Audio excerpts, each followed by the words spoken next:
ومن اراد الآخرۃ وسعى لها سعيها وهو مؤمن فاولئک کان سعیهم مشکورا. اس آیت میں اللہ نے کامیاب ہونے کی 4 شرطیں بیان کی ہیں. ہم میں سے ہر شخص چاہتا ہے نا کامیاب ہونا, تو اللہ نے کتنی شرطیں بیان کی ہیں؟ 4. سب سے پہلی شرط ومن اراد الآخرہ, آپ کی نیت کیا ہونی چاہیے؟ آخرت. انسان تہجد گزار ہو, اللہ کی راہ میں جہاد کرے, تبلیغ کرے, اگر نیت اللہ کی رضا نہیں ہے تو وہ عمل مقبول نہیں. کتنا ہی بظاہر حدیث میں آتا ہے وہ شہید جہنم میں ڈال دیا جائے گا جو لوگوں کو دکھانے کے لیے اللہ کی راہ میں لڑاؤ. دوسری شرط اللہ نے کیا بیان کی ہے؟ وسعا, صرف نیت کافی نہیں ہے بلکہ کیا کرے؟ کوشش. بیٹھا ہوا ہے ہاتھ پہ ہاتھ رکھے ہوئے, میری نیت ہے میں صدقہ خیرات کروں گا, صدقہ کرنے کی کوشش نہیں کرتا. میری نیت ہے میں رشتہ داری کو جوڑوں گا, جوڑنے کی کوشش نہیں کرتا. میری نیت ہے میں جہاد کروں گا, تیاری نہیں کرتا, کوشش نہیں کرتا, نیت نہیں کرتا. نیت سے مراد عمل کی نیت. میری نیت ہے جی میں ماں باپ کی خدمت کروں گا مگر خدمت کی کوشش نہیں کرتا. تو اللہ نے کامیابی کی دوسری شرط کیا بیان کی ہے؟ وسعا, کوشش بھی بولے نا بھائی کرنی ہے. تیسری شرط وسعا لہا سعیہا, کوشش آخرت والی, اخپل طریقے سے کوشش. بولو بھائی اخپل تو سمجھتے ہیں نا, اخپل کوشش نہیں چلے. اب دیکھو فجر کی 2 رکعتیں ہیں نا, اگر میں کہوں کہ یار ایک اور ملا لو ساتھ میں, 3 پڑھ لو, بھائی میں کوئی غلط تو نہیں کر رہا نا کہ نبی امام نے 3 پڑھائی, پبلک پکڑ لے گی امام کو, بھائی امام صاحب آپ سے بھولے سے ایسے ہوا ہے. امام صاحب کہتے ہیں استغفر اللہ, بھولے سے نہیں, میں نے جان کر پڑھی ہیں 3 رکعتیں. کیوں بھائی امام صاحب جان کر کیوں پڑھی؟ بھائی میں نے اس لیے پڑھی ہیں کہ 2 سجدے پہلی رکعت میں, 2 دوسرے میں, 2 اگر گریبی میں لگا دو تو کیا جا رہا ہے بھائی؟ 4 تو اللہ کی طرف سے فرض ہیں, 2 ہماری طرف سے کیا ہو گئے؟ گریبی ہو گئے. اور اگر تم لوگ کو تکلیف ہوئی ہے, ٹائم زیادہ لگ گیا ہے, تو کل نہیں کروں گا میں, چلو کل سے دوبارہ 2 رکعتیں پڑھاؤں گا. آپ چھوڑ دو گے امام کو؟ بولے گا بھائی دوبارہ پڑھا نماز, بلکہ آپ تو کہو گے پتہ نہیں عقیدے اس کے صحیح ہے بھی یا نہیں ہے, دوسرا امام لاؤ بھائی. اب وہ دلیل میں یہ دینا شروع کر دے کہ منع دکھاؤ, کہاں تیسری رکعت سے نبی صلی اللہ علیہ وسلم نے منع کیا ہے, کہاں نبی صلی اللہ, اور عقلی دلیل یہ دے کہ نبی کیسے اللہ کے سامنے سجدہ کرنے سے روک سکتے ہیں؟ ہم تو 4 کے 6 سجدے کر رہے ہیں. نبی نے تو فرمایا قرۃ عینی فی الصلاۃ, میری آنکھوں کی ٹھنڈک کس میں ہے؟ نماز میں, اور سجدہ تو رکن اعظم ہے. تو بھائی نبی نے منع کہاں کیا ہے؟ منع کی حدیث دکھاؤ.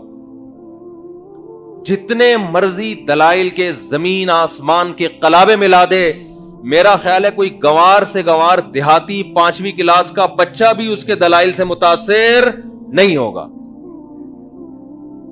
بھائی نبی نے جب 2 پڑھے تو نبی سے آگے نکلنے کی کوشش کر رہا ہے. 2 رکعتیں پڑھی ہیں, عبادت توقیفی ہوتی ہے, اس میں اخپل طریقہ نہیں چلتا. یہاں تو میرے بھائی ہماری سمجھ میں یہ بات آتی ہے, بہت معذرت کے ساتھ, جب ہماری خاندانی رسومات اور ہماری بدعتیں ہمارے سامنے آ کے کھڑی ہوتی ہیں اور شریعت دوسری طرف, تو پھر ہمیں یہ حدیثیں اور یہ باتیں سمجھ میں نہیں آتی. وہاں ہم کہتے ہیں حرج کیا ہے. ایک صاحب نے مجھ سے پوچھا یہ وضو کی ہم اتنی دعائیں پڑھتے ہیں اور طواف میں عجیب عجیب دعائیں مشہور ہیں, طواف کی دعائیں جو ہے اگر ہم پڑھیں تو حرج کیا ہے؟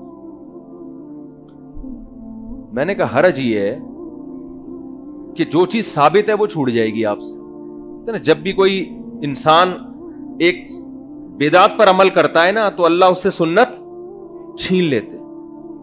ہمارے شیخ حضرت مفتی رشید احمد صاحب فرمایا کرتے تھے, بعض لوگ عملاً بدعتی ہوتے ہیں اور بعض مزاج کے بدعتی ہوتے ہیں.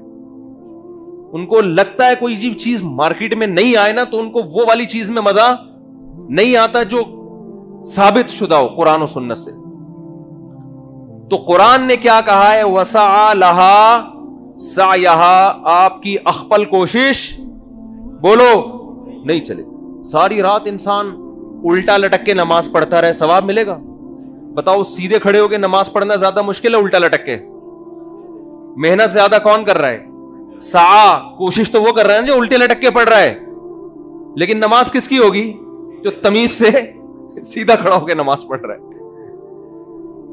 تو ابھی کسی خاتون کا تھوڑی دیر پہلے فون آیا کہ میرے ابا کا انتقال ہو گیا تھا، ہم ہر جمعرات کو ان کے لیے کچھ لوگوں کو جمع کرتے ہیں، دعا ہوتی ہے۔ ہمارے جو پشاور سے تعلق رکھنے والے بھائی ہیں، پشاور والے بھائیوں کو بولتے ہوئے اتنا ڈر لگتا ہے کہ مجھے، یعنی کیونکہ ہمارے جو پشتون بھائی ہیں نا، یہ غیرت میں بہت آگے ہیں، 100 دفعہ سوچنا پڑتا ہے، کوئی زبان میں ذرا سی بھی دائیں بائیں کچھ لڑک گئی تو بھائی ہماری خیر نہیں ہے۔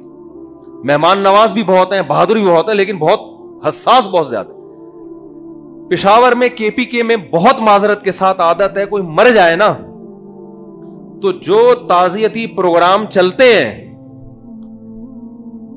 رشتہ دار کہتا ہے جو میت کا بیٹا، کاش میں مر جاتا اور ابا یہ ذمہ داری مہمانوں کو نمٹانے کی سنبھال لیتے۔ یہ حالت ہو جاتی ہے۔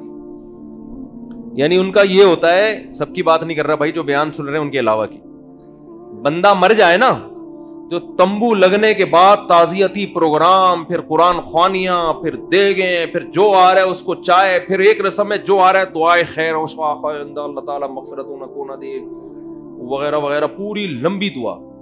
جو بھی آئے گا سب نے ہاتھ اٹھانا ہے۔ ہاتھ نہ اٹھائیں تو اس بات کا خطرہ ہے جہاں جنازہ لیٹا ہوا ہے تھوڑی دیر میں آپ بھی وہی لیٹ۔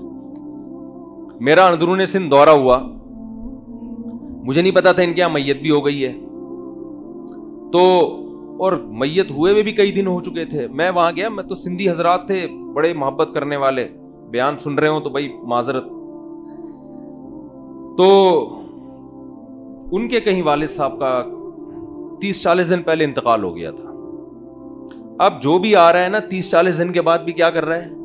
ہاتھ اٹھا کے دعا۔ مجھے پتا تھا یہ ان کی رسم ہے، جو نہ مانگے نا اس کو چھوڑتے نہیں ہے۔ یہ 3 دن ویسے ہی تعزیت، اتنا لمبا غم کو کھینچنا شریعت میں ویسے بھی نہیں ہے نا۔ میں نے ارادہ کر لیا، میں نے کہا میں بس اخپل طریقے سے دعا مانگوں گا، ہاتھ نہیں اٹھاؤں گا۔ میں نے ان سے کہا، انہوں نے مجھے کہا وہ ہمارے ابا کا بھی انتقال ہو گیا تھا، ذرا دعا کر دیں۔ میں نے کہا دل سے دعائے اللہ ان کی مغفرت فرمائے، ان کے درجات کو بلند فرمائے، ان کو ترقیاں۔ اتنی میں نے اپنے ابا کے لیے شاید دعا نہیں مانگی ہوگی جتنے ہاتھ اٹھائے بغیر ان کے ابا کے لیے دعا مانگی۔ انہوں نے کہا ہاتھ اٹھا کے ہو جائے۔ میں نے کہا بس یہ ہو گئی، بس اتنا کافی ہے۔ نہیں جی ہاتھ اٹھا کے ہو جائے۔ میں نے کہا ہو گئی نا دعا، دل سے دعا مانگی۔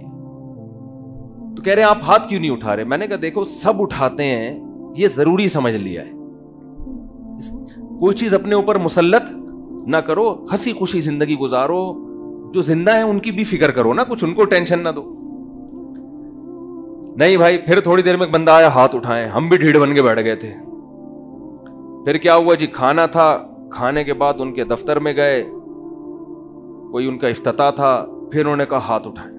میں نے کہا اللہ اس سے زیادہ میرے بس میں، یہ پکڑ کے مجھے ماریں گے۔ پھر میں نے ہاتھ اٹھا لیا، میں نے کہا اللہ میں تو چاہ رہا تھا لیکن یہ جبر میں آ جاتا ہے، اس سے زیادہ میرے بس میں نہیں ہے۔ تو بھائی کیوں جو چیز شریعت سے ثابت نہیں ہے اس کے پیچھے کیوں اتنا پڑ جاتے؟ عربوں میں میتیں ہوتی ہیں، کتنے آرام سے انسان ہنستا کھیلتا دنیا سے جاتا ہے، اور کوئی قرآن خوانیاں نہیں ہوتی اس کے لیے، کوئی بڑے بڑے پروگرام نہیں ہوتے۔ ما تعالی الایمان ما قدر اللہ، عربوں کی زبان پہ 2 جملے ہوتے ہیں، ما قدر اللہ جو اللہ نے مقدر کیا، ما تعالی الایمان خوشی کی بات ہے، ایمان پر گیا، دعا کرتے رہتے ہیں بیٹھ کے اس کے لیے۔ ہمارے ہاں کیا پروگرام، تمبو لگتے ہیں، وہ آ رہا ہے، پھر جا رہا ہے کوئی، پھر وہ جو بیچارے جو پیچھے لواحقین ہیں، مجھے خود KPK سے فون آتے ہیں، کہتے ہیں ہمارے ہاں مفتی صاحب میت ہو جائے اتنا، تو ایمان کے بغیر کوئی نیکی مقبول نہیں ہے۔ مجھ سے لوگ اکثر پوچھتے ہیں یہ اتنے بڑے بڑے سائنسدان تھے، انہوں نے انسانیت کی اتنی خدمت کی ہے، اور آپ کہتے ہو یہ جنت میں نہیں جائیں گے، تو ان کو کوئی آخرت میں بدلہ نہیں ملے گا، ایسا کیوں ہے بھائی؟ اسلام ایسا سخت نظریہ کیوں سکھاتا ہے؟ میں ان سے کہتا ہوں دیکھو ان بڑے بڑے سائنسدانوں نے آپ کی خدمت کی، جس کی وجہ سے آپ کو ان سے اتنی محبت کہ آپ کو ان کا جنت میں نہ جانا اور جہنم میں جانا برا لگ رہا ہے۔ تو جس اللہ نے ان پر اتنے احسانات کیے تو اس اللہ سے ان کو تعلق کیوں نہیں تھا؟ آپ کو ان کے ایڈیسن نے بلب ایجاد کر لیا، ایک بلب دیا ہے اس نے. اب ہمارے یونیورسٹی کے طلبہ چاہتے ہیں جہنم میں نہ جائے، ہم بھی یہی چاہتے ہیں نہ جائے، تو بھائی اگر نہ جائے تو ہمیں کیا ہوا؟ لیکن اللہ کہہ رہا ہے کہ نہیں، اگر اس تک اسلام کی دعوت پہنچی تھی، عقیدہ توحید اس تک پہنچا اور اس نے عقیدہ توحید پر ایمان نہیں لایا، اللہ نہیں معاف کرے گا. یہ قرآن کا فیصلہ ہے. اب ہمارے جو یونیورسٹی کے لوگ ہیں نا، ان کو بڑے اشکالات ہوتے ہیں، اور اتنی انسانیت کی خدمت کی، بلب بنا کے چلا گیا. وہ بلب کیا کیا کر رہا ہے آپ دیکھو. وہ بلب جناب روشنی کا کام بھی کر رہا ہے، بیکری کے کیکوں کو بھی کیا کر رہا ہے؟ تازہ رکھ رہا ہے نا. پتہ نہیں لگتے ہیں، پہلے تو وہ کیک کو گرم کرنے کے لیے بلب لگایا کرتے تھے. تو کتنی خدمت کر کے چلا گیا وہ. اور یہ مسلمان لوگ کہتے ہیں کہ وہ جنت میں نہیں جائے گا. تو بھائی اس نے ایک بلب دے کر آپ پر احسان کیا، اور آپ کو اس کا جنت میں، اس کا جہنم میں جاتے ہوئے ترس آ رہا ہے کیونکہ آپ کا محسن ہے. تو جس خدا نے سورج دیا، چاند دیے، جس خدا نے ایڈیسن کو پیدا کیا، جس خدا نے اتنے بڑے بڑے ان لکم فی الانعام لعبرا نسقیکم مما فی بطونہ من بین فرث ودم لبنا خالصا سائغا للشاربین. قرآن کہتا ہے سوکھا چارہ ہم ان جانوروں کو کھلاتے ہیں. سوکھے چارے کو تم رگڑ کے دیکھو، تیل کا ایک قطرہ نہیں نکلے گا، لیکن اس جانور کو کھلاتے کیسا چکنا گاڑا دودھ اس سوکھی گھاس سے اللہ نکال کے دکھاتا ہے. اور اس خالصاً فرمایا کہ نہ اس میں گوبر کی بدبو نہ خون کی بدبو. ایک ہی فیکٹری میں اس چارے سے گوبر بھی بن رہا ہے، خون بھی بن رہا ہے، دودھ بھی بن رہا ہے، لیکن اس فیکٹری میں جہاں دودھ تیار ہو رہا ہے نہ گوبر کی بدبو آتی ہے نہ خون کی رنگت. خالصاً یہ اس کا کلر دیکھو اور مزہ دیکھو، سائغا للشاربین، پینے والوں کے حلق میں پھسلتا چلا جاتا ہے. بتاؤ دودھ کی ایجاد عجیب، زیادہ عجیب ہے یا بلب کی ایجاد؟ دودھ کی ایجاد بلب سے کئی گنا زیادہ عجیب. اور یہ دودھ اگر ہمیں پینے کو نہ ملے، ان بلبوں کو ہم خود ٹینشن میں آ کے اپنے ہاتھوں سے توڑ کے ختم کر دیں گے. کس قدر بڑی نعمت جس خدا نے، اور یہ ایک نہیں ہے. وَإِن تَعُدُّوا نِعْمَةَ اللَّهِ لَا تُحْصُوهَا. قرآن کہتا ہے اگر ایڈیسن کی نعمتوں کو گنو گے 4-6 سے زیادہ اس کی چیزیں نہیں ملیں گی، اور وہ بھی اللہ کی دین ہوں گی. اللہ نے اس کی کھوپڑی میں ڈالا ہوگا کہ تو یہ بنا دے، خود سے نہیں جاتا کچھ کسی کا دماغ. اور جب اللہ کی نعمتوں کو تم گننا شروع کرو گے، لا تحصوها، تم قیامت آ جائے گی ان نعمتوں کو شمار نہیں کر سکتے. تو اس خدا سے جب تک آپ کو محبت نہیں ہوگی، اس خدا کے احکام کا التزام نہیں کرو گے، تو جنت میرے بھائی اللہ نے بنائی ہے. جس خدا نے جنت بنائی ہے وہ اپنے پرچے میں پاس ہونے والوں کو اس جنت میں داخل کرے گا. اس کا اپنا معیار ہے. جنت کا ہمارا اخپل معیار نہیں چلے گا، اس کا اپنا معیار ہے، اس معیار پہ پورا اترنا پڑے گا. اس سائنسدانوں کی تھوڑی ہے جنت جو ہم کہیں کہ جی سائنسدانوں نے بنائی ہے. جس خدا نے بنائی ہے وہ کہہ رہے میرا معیار پہ چلو. ایک چھوٹی سی بات کر کے اپنے بیان کو ختم کرتا ہوں. دیکھو آپ گھر سے باہر بہت اچھے ہیں دوستوں میں، باپ آپ کو اچھا جب کہے گا جب آپ باپ کے ساتھ اچھے ہو. دوست آپ کو اچھا جب کہے گا جب آپ دوست کے ساتھ اچھے ہو. اچھائی اور برائی کا جو معیار ہے وہ ہر ایک کا دوسروں سے مختلف ہے.